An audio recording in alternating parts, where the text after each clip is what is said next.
Islamic Financial Planning. Assalamualaikum warahmatullahi wabarakatuh. Saya Syami Asfar, mewakili kumpulan saya. Okey, dalam video ini saya akan menerangkan iaitu cash flow. Cash flow statement. Okey, sekarang saya akan menerangkan tentang cash flow statement. Okey, untuk Rosman, dia punya gross salary income untuk sebulan adalah 8,000. Seperti kita boleh lihat dekat sini. Dan untuk setahun adalah 96,000. Manakala untuk Najibah, sebulan gross salary dia adalah 4,000 dan untuk setahun adalah 48,000. Total kedua mereka adalah 144,000. Okey, untuk bonus Rosman menerima pada akhir tahun iaitu untuk setahun 3,500, manakala untuk Najibah pula adalah 2,000 dan total adalah 5,500. Untuk allowance, sebulan Rosman mendapat 500 dan setahun 6,000. Untuk Najibah tiada. Okey, untuk EPF, Rosman harus membayar sebanyak 825 untuk sebulan, manakala untuk setahun pula adalah 9,900. Untuk Najibah tiada. Rental Najibah untuk sebulan perlu membayar sebanyak 500 dan setahun 6,000. Less income tax, sebulan Rosman perlu membayar 400 dan setahun 4,800. Untuk Najibah sebulan 200, setahun 2,400, total 7,200.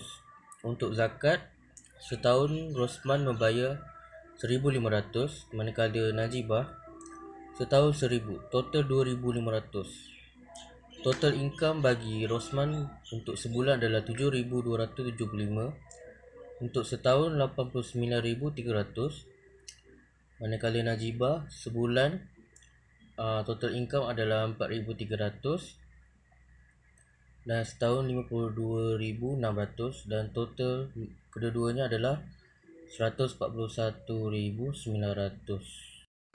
Okey, kita beralih kepada expenses. Okey, untuk Rosman sebulan untuk grocery adalah 500, manakala setahun adalah 6,000. Manakala Najibah sebulan 200, setahun 2,400, total 8,400. Okey, untuk utilities pula sebulan Rosman membayar 300, setahun 3,600. Najibah tiada. Untuk telefon sebulan 200, setahun 2,400. Manakala Najibah sebulan RM60 dan setahun 720, total 3,120. Okey, untuk broadband pula sebulan Rosman perlu membayar 100 dan untuk setahun dia perlu membayar 1,200. Untuk dining out sebulan 500, setahun 6,000. Untuk clothing setahun 500, Najibah juga 500. Untuk children preschool, Najibah perlu membayar sebulan 1,000, manakala setahun 12,000. Okey, kita pergi kepada books. Rosman perlu membayar untuk setiap tahun adalah 500, Najibah tiada. Untuk personal expenses, sebulan dia keluarkan untuk 1,000 dan setahun 12,000, manakala Najibah 500 dan 6,000. Untuk vacation, percutian, setiap tahun Rosman habiskan untuk 1,000. Miscellaneous sebulan 500, setahun 6,000. Car insurance, Rosman perlu membayar 3,000 setahun, manakala Najibah 1,000 setahun. Car maintenance untuk Rosman setahun adalah 1,000 dan Najibah adalah 500. Okey, untuk petrol pula sebulan untuk Rosman adalah 500, manakala setahun 6,000. Najibah pula sebulan 300, setahun 3,600.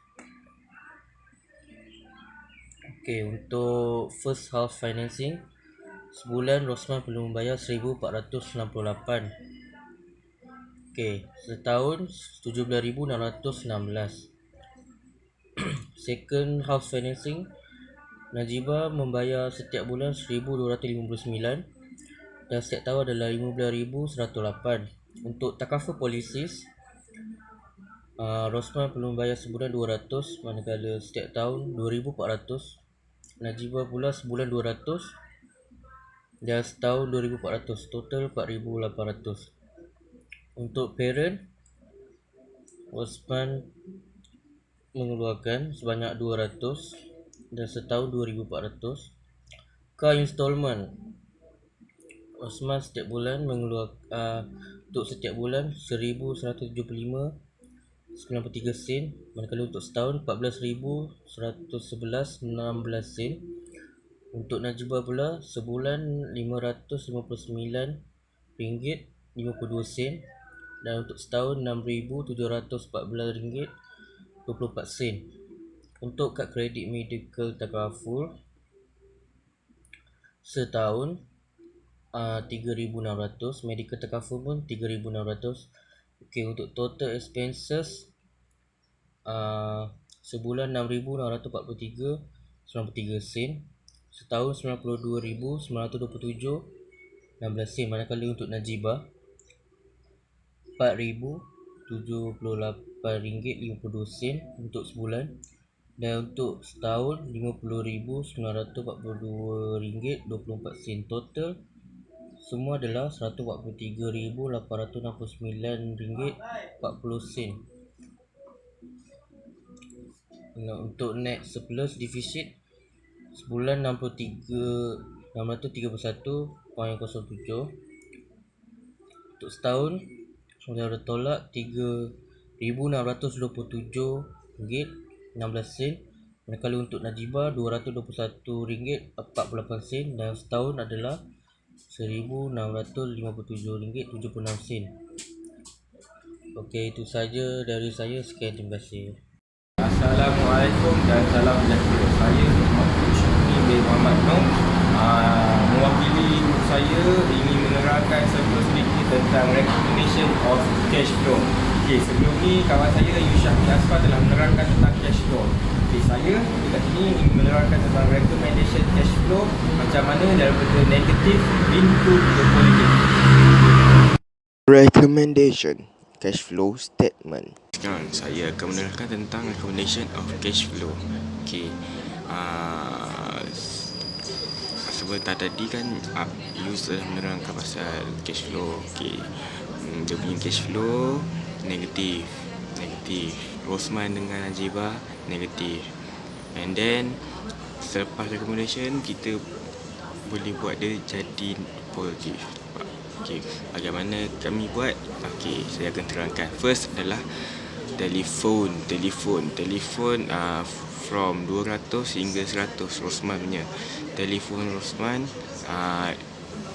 yang recommend di atas 200 ditukarkan kepada 100, and untuk sebulan, lepas tu 1,200 kami buat dapat mengurangkan 1,200. Okay, next adalah dining out. Dining out adalah makan di luar. Daripada 500 dining out. Daripada 500 kita turunkan sehingga 200 sebulan kan, dan setahun 2,400. Kita dapat mengurangkan sebanyak 3,600. Kita boleh dining out ni makan di luar tak payah makan di luar terlampau banyak, kita hanya makan di rumah, boleh masak di rumah. Okay, next adalah personal expenses adalah perbelanjaan peribadi. Personal expenses daripada 1,000 turun ke 500 personal expenses untuk Osman. Okay, daripada 1,000 turunkan kepada 500. 1,000 terlampau banyak untuk belanja untuk sebulan, dan kita perlu mengurangkan sebanyak 500, dan 500 saja kita untuk sebulan, dan untuk setahun 6,000. Kita mengurangkan sebanyak 6,000 setahun. Okay, next adalah perbelanjaan peribadi untuk Najibah daripada 500 hingga turun kepada 250. Perbelanjaan kebanyakannya Rosman yang bayar tu. So dia perlu kurangkan lagi dia punya perbelanjaan, Najibah punya perbelanjaan. So kita mengurangkan 3,000 setahun untuk Najibah. Okay. Next adalah miscellaneous. Pelbagai. Okay. Daripada 5. Okay. Pelbagai. Okay. Daripada 500 kami turunkan kepada 200.5. Untuk setahun 3,000 setahun. Dapat mengurangkan daripada 6,000 ke 3,000 setahun. Okay, next adalah petrol. Okay, kalau kita dia berkait dengan dining out. Dining out kita makan di luar perlu gunakan minyak petrol. So kalau kita kurangkan kita makan di luar, boleh mengurangkan petrol daripada 500 ke 400. Penggunaan petrol tak perlu digunakan sebab nak pergi kerja dan sebagainya. Okay. And then dapat mengurangkan sebanyak 1,200 dan setahun 4,800. And then untuk Najibah pula sama, buat pengurangan sebanyak daripada 300 ke 200 dan kurang sebanyak 1,200. Dan untuk setahun Najibah hanya 2,400 untuk setahun. Dan last adalah kad kredit. Remove from expenses. Kad kredit tak perlu dalam kita punya perbelanjaan sebab kita dah ada kita punya income kan, gaji. Buat apa nak kad kredit itu? Kad kredit hanya untuk menambahkan kita punya hutang. Buat apa tu? So kita buang saja kad kredit ni daripada expenses. Kita buang saja. Okay. Tengok selepas recommendation, tengok apa jadi kepada kita punya nilai-nilai. Okay. Kita tengok pada nilai untuk Rosman untuk sebulan. Okay. Nilai untuk sebulan RM1,881.07. Banyak dia punya daripada dia punya surplus dia punya keuntungan dia. Boleh simpan deficit dia punya surplus kan 637. Untuk sebelum kita recommend 631 sikit. Selepas kita buat recommendation kita dapat RM1,881.07. Itu ia menandakan bahawa lebih banyak buang perbelanjaan kita lebih bagus. Kita boleh simpan lebih banyak. Okay, next adalah untuk keseluruhan untuk setahun untuk Rosman 3,000 menerima kerugian sebanyak RM3,627.16. Lepas kita buat recommendation untuk Rosman dapat kurang hingga dapat lebih lagi. Kita dapat lebih, kita bukan hutang, dapat lebih RM14,970.84. Sebab kita berjaya mengurangkan kad kredit kat situ. So dapat hapuskan kita punya perbelanjaan kat situ. Okay. Ini untuk Rosman. Untuk Najibah tidak terlampau banyak, 200.21.48 sen untuk sebulan. Dan selepas recommendation RM507.48 sen. Dan untuk setahun RM1,657.76 sen.